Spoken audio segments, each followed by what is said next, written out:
You know, you have to be careful with Kratom. I've heard. There's a lot of like adulterated versions of it. And this is, you know, anytime you're getting it in a gummy form or anytime you're getting like in liquid form, you want to be a little bit more cautious. I think capsules are, if you're looking for safety, I think capsules are very safe. Are they? But now there's people that are making, and I forget what the name of it is. It's a different type of Kratom. It's like a 9 mitragine something. I forget what it is, but people are getting very addicted to that kind. I also went to a like smoke shop and picked up just like this little liquid thing of Kratom, just because I was curious about trying other brands because I make my own. And I tried probably like quarter of a small shot. And dude, I thought I needed to go to the hospital. What? I was just kind of shaky and weird. So people, please be very, very careful with Kratom and be careful of the dosing. And that's the hardest part to learn, is about the dosage in there.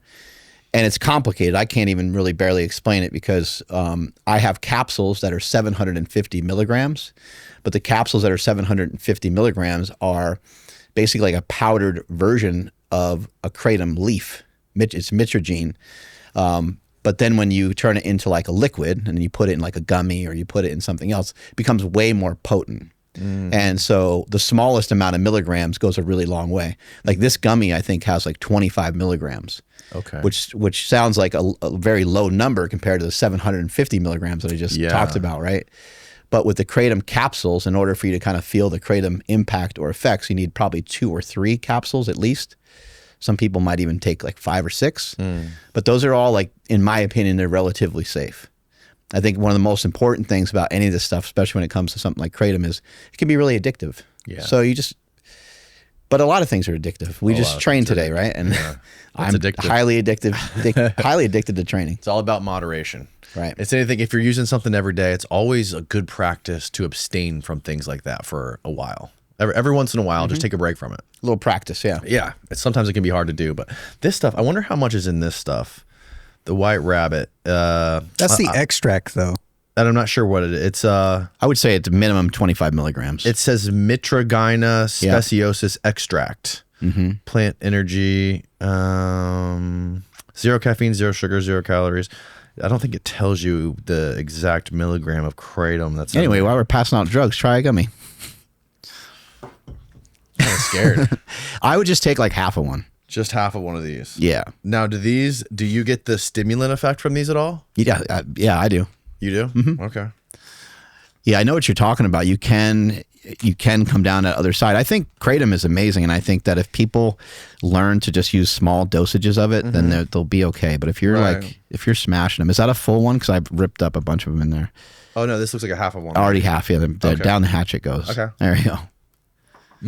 Yep. Delicious. In 3 minutes, you're gonna have your pants off. It's gonna be great. Wow, I love it. I can't wait to see how this goes. Yeah. A lot of people do Kratom when they lift, right? When they work out. Yeah, I like it quite a bit pre-workout. Blunting pain is another thing that Kratom does. It's why people use it.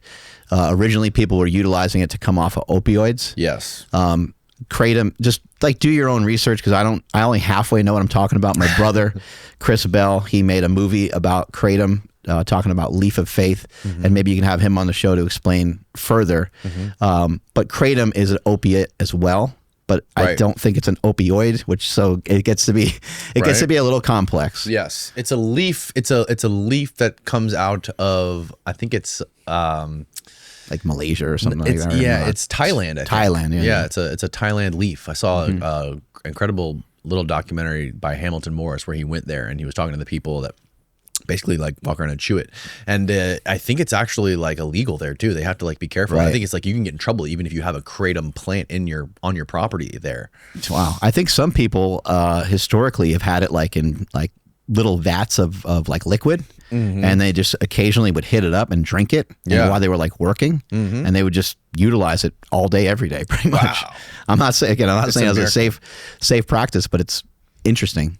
Super interesting. I'm interested in all kinds of drugs, man. All kinds of performance enhancers, everything.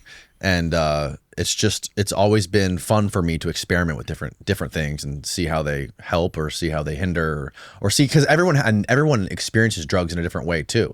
Like some people, you know, will probably get a huge effect of Kratom or feel that stimulant effect, or maybe like help them in their workouts or their exercising. And some people may have no effect.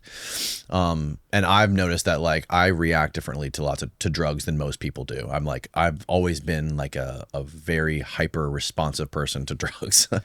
I'm 48 years old, so all growing up, it was like a campaign, like say no to drugs, and you saw that all over the news. And, Nancy Reagan had that mantra, and it's a good message in a lot of ways. Like, especially if you're a kid, like let your brain develop. Like that makes a lot of sense. I would love it if most people and most kids could make it, you know, past like 25 before they really touch just about anything. But we also know that that's probably not going to happen. What I've learned over the years is that there's a lot of drugs that can really wreck your life and put you in a really bad spot. But then there's some drugs where you can make an argument for them. You're like, well, I've had pretty good, pretty good results. But also sometimes people crash and burn off of some of those same drugs because they do them too much or whatever it might be. I have a son. He's 21 now, but when he was maybe 14, 15 and getting like curious about some of these things, I mentioned to him, I just said, you know what, when this topic comes up, I'm just going to tell him the flat truth. You know, I'm just going to tell him flat out kind of what's going on.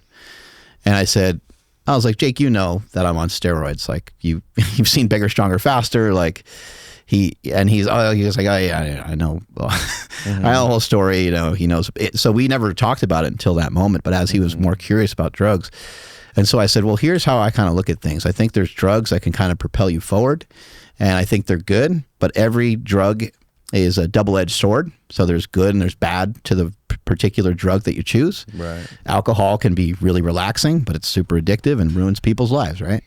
But it might have its place in some person's life that can handle it in a reasonable way. Cocaine, crack, whatever these other drugs are, I think we can all agree, like, man, those seem to be heroin, fentanyl, those all seem to be, or painkillers. It's rare to know someone that does heroin that's like totally fine and like kicking ass in day-to-day life, right? So there's a lot of drugs that you should probably just almost like never even try. And there's some drugs where you're like, well, you like gaining muscle, you like being big, then maybe you try some steroids, maybe you try growth hormone or some of these other things. But the one major thing that I shared with my son was Mark Bell isn't Mark Bell without steroids. Right. I'm not trying to discredit everything that I've ever done or anything like that, but I did them on performance enhancing drugs.